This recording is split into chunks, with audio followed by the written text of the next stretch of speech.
ബന്ധങ്ങൾ ലാഭനഷ്ടങ്ങൾ പരിഗണിച്ചുകൊണ്ടാവാം. എന്ന് പറഞ്ഞാൽ ബന്ധങ്ങളിലൂടെ തങ്ങൾക്ക് എന്ത് ലാഭമാണ് ഉണ്ടാവുക, എന്ത് നഷ്ടമാണ് ഉണ്ടാവുക. ലാഭമുള്ളതാണെങ്കിൽ അത്തരം ബന്ധങ്ങൾ നിലനിർത്തുകയും ബന്ധങ്ങളിലൂടെ നഷ്ടമാണ് സംഭവിക്കുന്നതെങ്കിൽ ആ ബന്ധങ്ങൾ വിച്ഛേദിക്കുകയും ചെയ്യുക എന്നത് മനുഷ്യന്റെ ജീവിതത്തിലെ ഒരു പൊതു പ്രകൃതമായി മാറിക്കഴിഞ്ഞ ഒരു കാലത്താണ് നമ്മൾ ജീവിക്കുന്നത്. ബന്ധങ്ങളുടെ കാര്യം മാത്രമല്ല, മനുഷ്യന്റെ ജീവിതത്തിന്റെ എല്ലാ കാര്യങ്ങളും ഭൗതികമായ അർത്ഥത്തിൽ എന്ത് ലാഭമാണ് എന്ത് നഷ്ടമാണ് എന്ന് പരിഗണിച്ചുകൊണ്ടാണ് ഇന്ന് നിർവഹിക്കപ്പെട്ടുകൊണ്ടിരിക്കുന്നത്. ഇസ്ലാമിനെ സംബന്ധിച്ചിടത്തോളം എല്ലാ ബന്ധങ്ങളും വളരെ പവിത്രമാണ് എന്ന് വിശ്വസിക്കുന്ന ഒരു ദർശനമാണ്. ആ ബന്ധങ്ങളുടെ കൂട്ടത്തിൽ ഏറ്റവും പ്രധാനപ്പെട്ട ഒരു ബന്ധം എന്ന് പറയുന്നത് കുടുംബ ബന്ധമാണ്. കുടുംബ ബന്ധത്തിന് ഇസ്ലാം വലിയ പ്രാധാന്യവും പരിഗണനയുമാണ് നൽകുന്നത്. കുടുംബ ബന്ധം എന്ന് പറയുന്നത് 3 സ്വഭാവത്തിൽ ഉണ്ടാകുമെന്നാണ് ഇസ്ലാം പഠിപ്പിക്കുന്നത്. അതിലൊന്നാമത്തേത് ഖറാബത്തുൻ നസബ് എന്ന് പറയും. ബ്ലഡ് റിലേഷൻഷിപ്പ് എന്ന് നമ്മൾ പറയുന്ന രക്തബന്ധം എന്ന് പറയുന്ന ബന്ധങ്ങൾ. മാതാപിതാക്കൾ, മാതാപിതാക്കളുടെ മക്കൾ, മാതാപിതാക്കളുടെ മാതാപിതാക്കൾ, അങ്ങനെ രക്തബന്ധങ്ങൾ എന്ന് പറയുന്ന ബന്ധമാണ് അതിലേറ്റവും പ്രധാനപ്പെട്ട ഒരു ബന്ധം എന്ന് പറയുന്നത്. രണ്ടാമത്തേത് ഖറാബത്തുൽ മുസാഹറ എന്ന് പറയും. വൈവാഹിക ജീവിതത്തിലൂടെ ഉണ്ടാകുന്ന ബന്ധം, അതും വലിയ കുടുംബ ബന്ധമാണ് എന്നാണ് ഇസ്ലാം പഠിപ്പിക്കുന്നത്. മൂന്നാമത്തേത് ഖറാബത്തുർ റളാഅ, മുലകുടി ബന്ധത്തിലൂടെ ഉണ്ടാകുന്ന ബന്ധം. ഈ 3ഉം ഒരേ അളവിലും ഒരേ നിലവാരത്തിലുമുള്ള കുടുംബ ബന്ധമാണ്. രക്തബന്ധത്തിലൂടെ മാതാപിതാക്കളും മക്കളും തമ്മിൽ ഉണ്ടാകുന്ന ബന്ധം, ആ ബന്ധം തന്നെയാണ് യഥാർത്ഥത്തിൽ ഖറാബത്തുൽ മുസാഹറ എന്ന് പറയുന്ന വൈവാഹിക ജീവിതത്തിലൂടെ ഉണ്ടാകുന്ന ബന്ധത്തിലും യഥാർത്ഥത്തിൽ ഉണ്ടാകുന്നത് എന്ന് നമുക്ക് കാണാൻ സാധിക്കും. എന്ന് പറഞ്ഞാൽ ഇവിടെ വിവാഹം നടക്കുമ്പോൾ ഹമീമയും ആബിദും തമ്മിലുള്ള വിവാഹം ഇവിടെ നടക്കാൻ വേണ്ടി പോവാണ്. ഹമീമക്ക് ഒരു പുതിയ ഉപ്പയും ഉമ്മയുമാണ് ഇവിടെ ഉണ്ടാകാൻ വേണ്ടി പോകുന്നത്. അതേപോലെ തന്നെ ആബിദിന് പുതിയ ഒരു ഉപ്പയും ഉമ്മയും ഉണ്ടാവുകയാണ്. ഇന്നേ വരെ അവർ അന്യരായിരുന്നു. രണ്ടും 2 ജീവിതം നയിച്ചിരുന്ന, 2 സംസ്കാരങ്ങളിൽ ജീവിച്ചിരുന്ന, 2 സാമൂഹിക സാഹചര്യങ്ങളിൽ ജീവിച്ചിരുന്ന അവരായിരുന്നു. ഇന്ന് ഈ വിവാഹത്തിലൂടെ യോജിക്കുമ്പോൾ അവർ രണ്ടാളും തമ്മിലുള്ള ഒരു ബന്ധം മാത്രമല്ല അവിടെ സംഭവിക്കുന്നത്. ആബിദും ഹമീമയും തമ്മിലുള്ള വൈവാഹിക ബന്ധം എന്ന് പറയുന്നത് അവർ രണ്ടുപേരും തമ്മിലുള്ള ബന്ധമല്ല, മറിച്ച് 2 കുടുംബങ്ങൾ തമ്മിലുള്ള ബന്ധമാണ്. പുതിയ ഉമ്മയും ഉപ്പയും ആബിദിനുണ്ടാവുകയാണ്, പുതിയ ഉമ്മയും ഉപ്പയും ഹമീമക്കുണ്ടാവുകയാണ്. ഇങ്ങനെ വൈവാഹിക ജീവിതത്തിലൂടെ ഉണ്ടാകുന്ന കുടുംബ ബന്ധം എന്ന് പറയുന്നത് രക്തബന്ധത്തിലൂടെ ഉണ്ടാകുന്ന ബന്ധം എന്താണോ അതേ അളവിലും അതേ തൂക്കത്തിലും അതേ നിലവാരത്തിലുമുള്ള മറ്റൊരു ബന്ധം കൂടിയാണ് യഥാർത്ഥത്തിൽ വൈവാഹിക ജീവിതത്തിലൂടെ ഉണ്ടാകുന്നത് എന്ന് നമുക്ക് മനസ്സിലാക്കാൻ സാധിക്കും. വിവാഹം എന്ന് പറയുന്നത് കേവലം ഒരു ലൈംഗിക ജീവിതത്തിനുള്ള ഒരു പെർമിഷൻ നൽകുന്ന ഒരു ബന്ധം മാത്രമല്ല എന്ന് ചുരുക്കം. അതിനേക്കാൾ അപ്പുറം വലിയ മാനങ്ങളുണ്ട് അതിന്. ഇണതുണകളായി ജീവിക്കുക എന്ന് പറയുന്നത് ഈ പ്രപഞ്ചത്തിന്റെ ഒരു പൊതു പ്രതിഭാസമായി അല്ലാഹു സുബ്ഹാനഹു വ തആല നിശ്ചയിച്ച ഒരു കാര്യമാണ്. അതുകൊണ്ടാണ് സൂറത്തു യാസീനിൽ നമ്മൾ സാധാരണ പാരായണം ചെയ്യാനുള്ള ഒരു ആയത്തുണ്ടല്ലോ, സുബ്ഹാനല്ലദീ ഖലഖൽ അസ്വാജ കുല്ലഹാ മിമ്മാ തുംബിതുൽ അർളു വമിൻ അൻഫുസിഹിം വമിമ്മാ ലാ യഅലമൂൻ എന്നതാണ്. അല്ലാഹുവിന്റെ മഹത്വത്തെ വാഴ്ത്തുന്ന വിശുദ്ധ ഖുർആനിലെ ഒരു സൂക്തം കൂടിയാണ്. പടച്ചതമ്പുരാൻ എത്ര മഹത്വമുള്ളവനാണ്, എത്ര പരിശുദ്ധനാണ് അല്ലാഹു. എന്താണ് അല്ലാഹുവിന്റെ പരിശുദ്ധതയുടെ അടിസ്ഥാനം എന്ന് ചോദിച്ചു കഴിഞ്ഞാൽ ഖലഖൽ അസ്വാജ കുല്ലഹാ, എല്ലാത്തിലും അല്ലാഹു ഇണകളെയും തുണകളെയും സൃഷ്ടിച്ചു എന്നുള്ളതാണ്. മിമ്മാ തുംബിതുൽ അർള്, ഈ ഭൂമിയിൽ നിന്ന് മുളച്ചു പൊന്തുന്ന സസ്യലതാദികളിൽ. അതേപോലെ തന്നെ വമിൻ അൻഫുസിഹിം, മനുഷ്യരെന്ന നിലക്ക് അവരുടെ ജീവിതത്തിലും അള്ളാഹു ഇണകളെയും തുണകളെയും സൃഷ്ടിച്ചിരിക്കുകയാണ്. അതേപോലെ അവരറിയാത്ത ഈ പ്രപഞ്ചത്തിൽ എന്തെല്ലാം ഉണ്ടോ അതിലെല്ലാം അള്ളാഹു ഇണയും തുണയുമായി ജീവിക്കുക എന്ന് പറയുന്ന ഒരു പ്രതിഭാസം പടച്ചതമ്പുരാൻ നിശ്ചയിച്ചു വെച്ചിട്ടുണ്ട്. എന്ന് പറഞ്ഞാൽ ഈ ലോകത്തുള്ള എല്ലാ ജീവജാലങ്ങളും ഇണതുണകളായിട്ടാണ് ജീവിക്കുന്നത്. ഇണതുണകളായി ജീവിക്കുക എന്ന് പറയുമ്പോൾ അതിന്റെ ഒരു നാച്ചുറൽ പെർഫോമൻസ് എന്ന് പറയുന്നത്, ഒരു പ്രകൃതിപരമായ അതിന്റെ ഒരു രൂപം എന്ന് പറയുന്നത്, സ്ത്രീയും പുരുഷനും എതിർ ലിംഗത്തിൽപ്പെട്ടവർ ലൈംഗികമായ ഇണതുണകളായി ജീവിക്കുക എന്നതാണ് പ്രപഞ്ചത്തിൽ പൊതുവെ നിശ്ചയിക്കപ്പെട്ടിട്ടുള്ള കാര്യം. എന്നാൽ മനുഷ്യനെ സംബന്ധിച്ചിടത്തോളം എതിർ ലിംഗത്തിലുള്ള ആർക്കും ആരുമായും ഏത് സന്ദർഭത്തിലും ബന്ധപ്പെടാം എന്നത് ഇസ്ലാം അല്ലെങ്കിൽ മനുഷ്യ ജീവിതത്തിൽ പൊതുവെ നമ്മൾ അംഗീകരിക്കുന്ന ഒരു കാര്യമല്ല. മറിച്ച് വൈവാഹിക ജീവിതത്തിലൂടെ തന്റെ ഇണയെ തെരഞ്ഞെടുത്തുകൊണ്ട് ആ ഇണയും തുണയുമായി ഉണ്ടാകുന്ന ഒരു ബലിഷ്ഠമായ കരാറിലൂടെ എന്ന് വിശുദ്ധ ഖുർആനിൽ അല്ലാഹു സുബ്ഹാനഹു വ തആല സൂചിപ്പിക്കുന്നത് പോലെയുള്ള അവരിൽ നിന്നും നിങ്ങൾ വാങ്ങുന്ന വളരെ ബലിഷ്ഠമായ, വളരെ ഉജ്ജ്വലമായ ഒരു കരാറിലൂടെ ഉണ്ടാകുന്ന ബന്ധമാണ് വൈവാഹിക ജീവിതത്തിലൂടെ ഉണ്ടാകുന്ന ബന്ധം എന്ന് പറയുന്നത്. അതുകൊണ്ട് തന്നെ മറ്റുള്ള ജീവജാലങ്ങളെ പോലെ ഇണതുണകളായി ജീവിക്കുക എന്ന് പറയുന്നത് മനുഷ്യരെ സംബന്ധിച്ചിടത്തോളം കേവലം ഒരു സെക്ഷൽ എന്റർടൈൻമെന്റ് മാത്രമല്ല, അതൊരു സ്പിരിച്വൽ എന്റർടൈൻമെന്റ് കൂടിയാണ്. അതിലൊരു കേവലം ലൈംഗികമായ താല്പര്യങ്ങളുടെ ഒരു ബന്ധം മാത്രമല്ല, മറിച്ച് അതിനപ്പുറം ഒരു ആത്മീയത കൂടി ആ ബന്ധത്തിനുണ്ട് എന്നുള്ളതാണ്. അതുകൊണ്ടാണ് വിവാഹം എന്ന് പറയുന്നത് വളരെ പവിത്രമായ ഒരു കർമ്മമായി നമ്മൾ മനസ്സിലാക്കുന്നത്. വിവാഹം എന്ന് പറയുന്നത് വളരെ മനോഹരമായ ഒരു ചടങ്ങായി മാറുന്നത് യഥാർത്ഥത്തിൽ അവിടെയാണ്. വൈവാഹിക ജീവിതത്തിലൂടെ ഉണ്ടാകുന്ന ബന്ധത്തെ വിശുദ്ധ ഖുർആൻ പരിചയപ്പെടുത്തുന്നത് അള്ളാഹുവിന്റെ അപാരമായ ദൃഷ്ടാന്തങ്ങളിൽപ്പെട്ട ഒന്ന് എന്നതാണ്. ومن آياته أن خلق لكم من أنفسكم أزواجا لتسكنوا إليها وجعل بينكم مودة ورحمة إن في ذلك لآيات لقوم يتفكرون.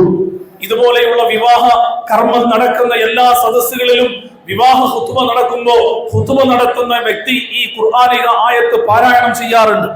എന്താണ് ഈ ആയത്തിൽ അള്ളാഹു നമ്മോട് പറയുന്ന കാര്യം? വമിൻ ആയാതിഹി, അള്ളാഹുവിന്റെ അപാരമായ ദൃഷ്ടാന്തങ്ങളിൽപ്പെട്ട ഒന്നാണ് അൻ ഖലഖലകും മിൻ അൻഫുസികും അസ്വാജൻ ലിതസ്കുനു ഇലൈഹാ, നിങ്ങൾക്ക് നിങ്ങളിൽ നിന്ന് തന്നെ അള്ളാഹു ഒരു ഇണയെ സൃഷ്ടിച്ചു തന്നു എന്ന് പറയുന്നത്. ഇണയും തുണയുമായി ജീവിക്കാനുള്ള അവസരം അള്ളാഹു നൽകുന്നത് പടച്ചതമ്പുരാൻ ഈ പ്രപഞ്ചത്തിൽ ഉണ്ടാക്കിയ അത്ഭുതകരമായ അള്ളാഹുവിന്റെ ദൃഷ്ടാന്തങ്ങളിൽപ്പെട്ട ഒന്നാണ്. സൂറത്ത് റൂമിലുള്ള ഈ ആയത്തിന്റെ മുമ്പും ശേഷവും ഒരുപാട് ദൃഷ്ടാന്തങ്ങളെ കുറിച്ച് അള്ളാഹു പറയുന്നുണ്ട്. വമിൻ ആയാതിഹി അൻ ഖലഖകും മിൻ തുറാബിൻ, മണ്ണിൽ നിന്ന് നിങ്ങളെ സൃഷ്ടിച്ചു എന്ന് പറയുന്നത് അള്ളാഹുവിന്റെ അപാരമായ ദൃഷ്ടാന്തങ്ങളിൽപ്പെട്ട ഒന്നാണ്.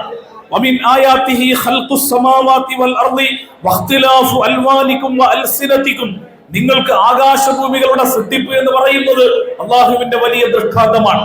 അതേപോലെ തന്നെ രാപ്പകലുകൾ മാറി മാറി വരുന്നത് അള്ളാഹുവിന്റെ ദൃഷ്ടാന്തങ്ങളിൽപ്പെട്ട ഒന്നാണ്.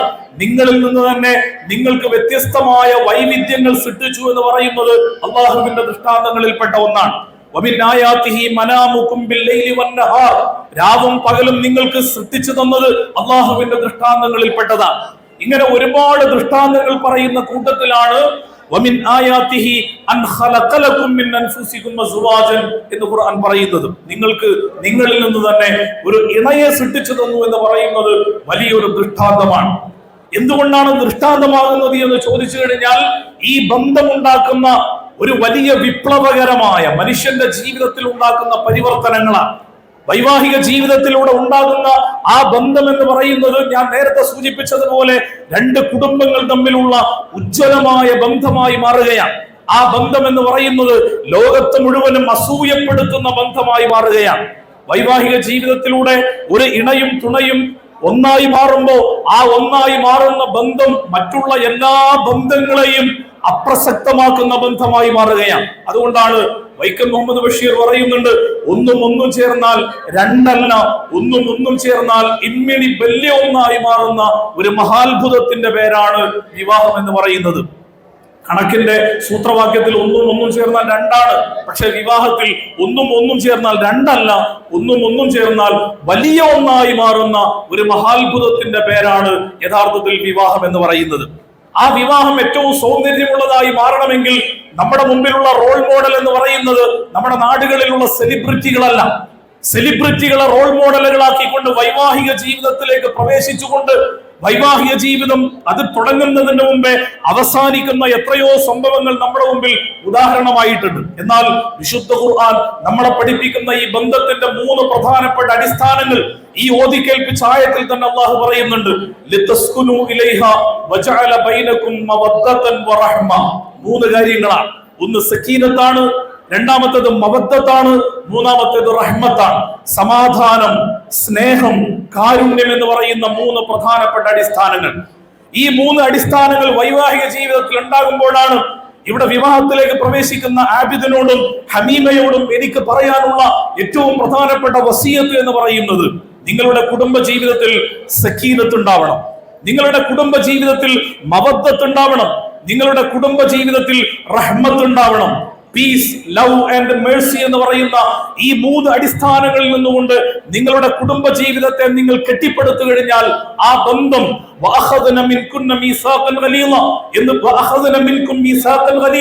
എന്ന് വിശുദ്ധ ഖുർആൻ പറയുന്ന ആ കരുത്തുള്ള കരാറിന്റെ എല്ലാ മഹത്വവും നിലനിർത്തിക്കൊണ്ട് നിങ്ങളുടെ ജീവിതത്തെ നിങ്ങൾക്ക് മുന്നോട്ട് കൊണ്ടുപോകാൻ കഴിയും. വീട്ടിനകത്ത് സമാധാനം ഉണ്ടാവണം. സക്കീനത്ത് എന്ന് പറഞ്ഞാൽ അതിന്റെ അർത്ഥം സമാധാനം എന്നാണ്. അറബി ഭാഷയിൽ വീടിന് മസ്കൻ എന്നാണ് പറയുക. മസ്കൻ എന്ന് പറഞ്ഞാൽ അതിന്റെ അർത്ഥം സമാധാനം കിട്ടുന്ന സ്ഥലം എന്നാണ്. എന്ന് പറഞ്ഞാൽ വൈവാഹിക ജീവിതത്തിലൂടെ കുടുംബ ജീവിതത്തിലേക്ക് പ്രവേശിക്കുമ്പോൾ അവിടെ ഉണ്ടാവേണ്ട ഏറ്റവും പ്രധാനപ്പെട്ടത് സമാധാനത്തോടെ ജീവിക്കാനുള്ള സാഹചര്യം അവിടെ ഉണ്ടാവുക എന്നുള്ളതാണ്. വൈവാഹിക ജീവിതത്തിലേക്ക് പ്രവേശിക്കുമ്പോൾ അത് നമ്മൾ ഏതോ ഒരു മിഥ്യാലോകത്തേക്ക് പ്രവേശിക്കലല്ല, അത് വളരെ റിയാലിറ്റിയാണ്. ആ റിയാലിറ്റിയുള്ള ലൈഫിൽ സന്തോഷിക്കേണ്ട സന്ദർഭം ഉണ്ടാകും, ദുഃഖിക്കേണ്ട സന്ദർഭം ഉണ്ടാകും, അതേപോലെ തന്നെ കരയേണ്ട സന്ദർഭം ഉണ്ടാകും, ചിരിക്കേണ്ട സന്ദർഭം ഉണ്ടാകും. ഏത് സന്ദർഭങ്ങളെയും സമാധാനത്തോടെ അഭിമുഖീകരിക്കുവാൻ കഴിയുക എന്നത് പ്രധാനപ്പെട്ട കാര്യമാണ്. രണ്ടാമത്തേത് മവദ്ദത്താണ്. വജഅല ബൈനകും മവദ്ദതൻ വറഹ്മ.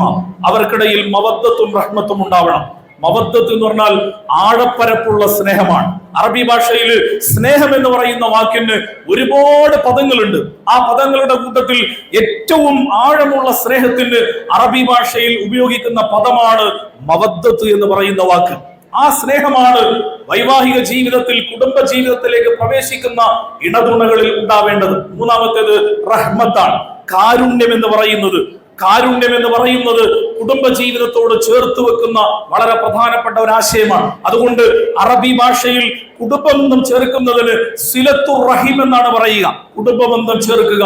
അർറഹിമു മിൻ ശിജ്അതി അർറഹ്മാൻ എന്ന് റസൂലുള്ളാഹി സ്വല്ലല്ലാഹു അലൈഹി വസല്ലം ഒരു ഹദീസിൽ നമ്മളെ പഠിപ്പിക്കുന്നത് കാണാൻ സാധിക്കും. യഥാർത്ഥത്തിൽ റഹ്മാൻ എന്ന് പറയുന്ന അല്ലാഹുവിന്റെ ഏറ്റവും പ്രധാനപ്പെട്ട ഭാഗമാണ് കുടുംബബന്ധം എന്ന് പറയുന്ന, റഹിം എന്ന് പറയുന്ന ആ ഒരാശയം. അതുകൊണ്ട് റഹ്മാൻ എന്ന് പറയുന്ന അള്ളാഹുവും റഹിം എന്ന് പറയുന്ന കുടുംബബന്ധവും വല്ലാത്തൊരു അറ്റാച്ച്മെന്റ് ഉണ്ട്. അതുകൊണ്ട് വൈവാഹിക ജീവിതത്തിലേക്ക് പ്രവേശിക്കുമ്പോൾ ആ ജീവിതത്തിൽ ഉണ്ടാവേണ്ട ഏറ്റവും പ്രധാനപ്പെട്ട ഒരു സ്വഭാവം എന്ന് പറയുന്നത് റഹ്മത്ത്, കാരുണ്യം എന്ന് പറയുന്നതാണ്. ഈ 3 അടിസ്ഥാനങ്ങൾ ചേർന്നുള്ള ബന്ധവുമായി മുന്നോട്ട് പോയാൽ ആ ബന്ധം വളരെ മനോഹരമായിരിക്കും. ഞാൻ അവസാനിപ്പിച്ചുകൊണ്ട് ഈ വിവാഹത്തിലേക്ക് പ്രവേശിക്കുന്ന ആബിദിനോടും ഹനീമയോടും ഒരൊറ്റ കാര്യം കൂടി പറഞ്ഞുകൊണ്ട് ഞാൻ അവസാനിപ്പിക്കുകയാണ്. ഈ കുടുംബ ജീവിതത്തിലേക്ക് നമ്മൾ പ്രവേശിക്കുമ്പോൾ അത് വളരെ സ്വാഭാവികമായ ജീവിതത്തിലേക്കാണ് നമ്മൾ പ്രവേശിക്കുന്നത്. റസൂലുള്ളാഹി സ്വല്ലല്ലാഹു അലൈഹി വസല്ലം നമ്മുടെ മുമ്പിൽ കാണിച്ചു തന്ന ഒരു മാതൃകയുണ്ട്. ആ മാതൃക എങ്ങനെയാണ് ഒരു നല്ല ഭർത്താവേണ്ടത്, എങ്ങനെയാണ് നല്ല ഭാര്യയാവേണ്ടത് എന്ന് പ്രവാചകന്റെ പത്നിമാർ നമ്മുടെ മുമ്പിൽ തെളിയിച്ചു തന്നിട്ടുണ്ട്. ആ സ്വഭാവത്തിൽ അവരെ മാതൃകയാക്കിക്കൊണ്ട് നമ്മുടെ ജീവിതത്തെ മനോഹരമായി മുന്നോട്ട് കൊണ്ടുപോകാൻ നമുക്ക് സാധിക്കണം. ഈ സദസ്സിനോട് ഒരു കാര്യം കൂടി പറഞ്ഞുകൊണ്ട് ഞാൻ അവസാനിപ്പിക്കുകയാണ്. ഇസ്ലാമിലെ വിവാഹം എന്ന് പറയുന്നത് വളരെ ലളിതമാണ്. ഇസ്ലാമിലെ വിവാഹം എന്ന് പറയുന്നത് വളരെ മാതൃകാപരമാണ്. ഒരു വിധത്തിലുള്ള സങ്കീർണതകളുമില്ലാത്ത, ഒരു വിധത്തിലുള്ള നിഗൂഢതകളുമില്ലാത്ത, ഒരു വിധത്തിലുള്ള സാമ്പത്തിക ഭാരവും ഒരാളുടെ മേലും അടിച്ചേൽപ്പിക്കാത്ത വളരെ മനോഹരമായ കർമ്മമാണ് ഇസ്ലാമിലെ വിവാഹം എന്ന് പറയുന്നത്. ഇവിടെ വിവാഹ ഖുതുബ നടക്കും. ആ ഖുതുബയിൽ ഒരു ഹദീസ് ഇവിടെ പറയും. ആ ഹദീസ് ഇങ്ങനെയാണ്: തുൻകഹുൽ മർഅതു ലിഅർബഇൻ.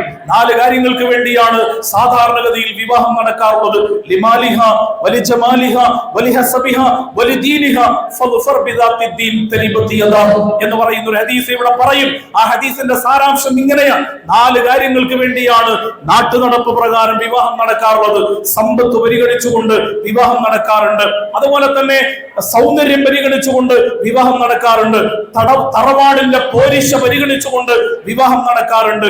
ദീന് പരിഗണിച്ചുകൊണ്ട് വിവാഹം നടക്കാറുണ്ട്.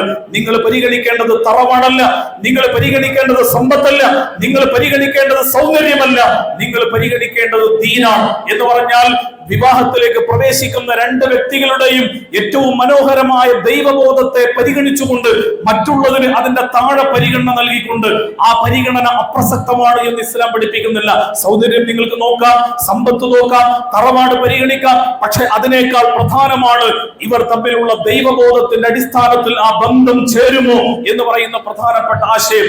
അതിനും നിങ്ങൾ പരിഗണന നൽകിക്കൊണ്ട് നിങ്ങൾ വിവാഹത്തിലേക്ക് പ്രവേശിക്കുക. അങ്ങനെ വിവാഹത്തിലേക്ക് പ്രവേശിക്കുമ്പോൾ ആ വിവാഹത്തിൽ സമ്പത്ത് പരിഗണനീയമായ ഒരു വിഷയമല്ല. സമ്പത്തിന്റെ വല്ല ബാധ്യതയും വിവാഹത്തിൽ ഉണ്ടെങ്കിൽ അത് വിവാഹം കഴിക്കാൻ പോകുന്ന വരന് മാത്രമേ ഇസ്ലാം നിശ്ചയിച്ചിട്ടുള്ളൂ. അത് മഹർ എന്ന് പറയുന്ന വിവാഹം കഴിക്കാൻ പോകുന്ന വരൻ വധുവിന് നൽകുന്ന വിവാഹ മൂല്യം എന്ന് പറയുന്നത് അത് എത്രത്തോളം കരുത്തുറ്റ, എത്രത്തോളം പവറുള്ള, എത്രത്തോളം മൂല്യമുള്ള മഹർ നൽകാൻ കഴിയുമോ അത്രയും മൂല്യമുള്ള മഹർ നിങ്ങൾക്ക് നൽകാം. മഹർ നിങ്ങൾ ചെറുതായി കാണാൻ പാടില്ല. ഇന്ന് മഹർ ചിലർ വളരെ ചെറുതായി കാണുന്നുണ്ട്. മുസ്ഹഫ് കൊടുത്തുകൊണ്ട് കല്യാണം കഴിക്കുന്ന ആളുകൾ, പുസ്തകം കൊടുത്തുകൊണ്ട് കല്യാണം കഴിക്കുന്ന ആളുകൾ. ഇസ്ലാമിൽ അതിനൊന്നും മഹർ യഥാർത്ഥത്തിൽ പരിഗണിക്കപ്പെടുകയില്ല. മഹർ എന്ന് പറയുന്നത് മൂല്യമുള്ളതാണ്. നിങ്ങൾ ഒരു പെൺകുട്ടിയെ കല്യാണം കഴിക്കുമ്പോൾ ആ കല്യാണം കഴിക്കുന്ന പെൺകുട്ടിക്ക് അർഹമായ മൂല്യം നൽകിക്കൊണ്ട് നിങ്ങൾ വിവാഹം കഴിക്കണമെന്നാണ് ഇസ്ലാം പഠിപ്പിക്കുന്നത്. അതാണ് ഇസ്ലാമിൽ സാമ്പത്തികമായ ബാധ്യത എന്ന് പറയുന്നത്. അതല്ലാതെ കല്യാണം കഴിക്കുന്ന പെൺകുട്ടിക്ക് യാതൊരു സാമ്പത്തിക ബാധ്യതയും ഇസ്ലാം നിശ്ചയിച്ചിട്ടില്ല. ഇങ്ങനെ വളരെ മനോഹരമായ, ലളിതമായ, സുന്ദരമായ ഇസ്ലാമിന്റെ വിവാഹ കർമ്മത്തിന്റെ മനോഹാരിത മുസ്ലിം സമൂഹത്തിന് അവരുടെ കുടുംബ വൈവാഹിക ജീവിതങ്ങളിൽ നിലനിർത്താൻ കൂടി സാധിക്കണമെന്ന് ഈ സദസ്സിനെ ഓർമ്മപ്പെടുത്തിക്കൊണ്ട് പടച്ചതമ്പുരാൻ നമ്മെ ഏവരെയും അനുഗ്രഹിക്കുമാറാവട്ടെ എന്ന പ്രാർത്ഥനയോടുകൂടി വിവാഹ ജീവിതത്തിലേക്ക് പ്രവേശിക്കുന്ന ഹബീബക്കും ആബിദിനും ഏറ്റവും മനോഹരമായ കുടുംബജീവിതം നയിക്കാനുള്ള തൗഫീഖ് നൽകി അനുഗ്രഹിക്കുമാറാവട്ടെ എന്ന് പ്രാർത്ഥിച്ചുകൊണ്ട് ഞാൻ എന്റെ വാക്കുകൾ അവസാനിപ്പിക്കുന്നു. വാഖിറു ദഅ്വാനാ അൽഹംദുലില്ലാഹി റബ്ബിൽ ആലമീൻ. വസ്സലാമു അലൈക്കും വറഹ്മത്തുള്ളാഹി വബറകാതുഹു.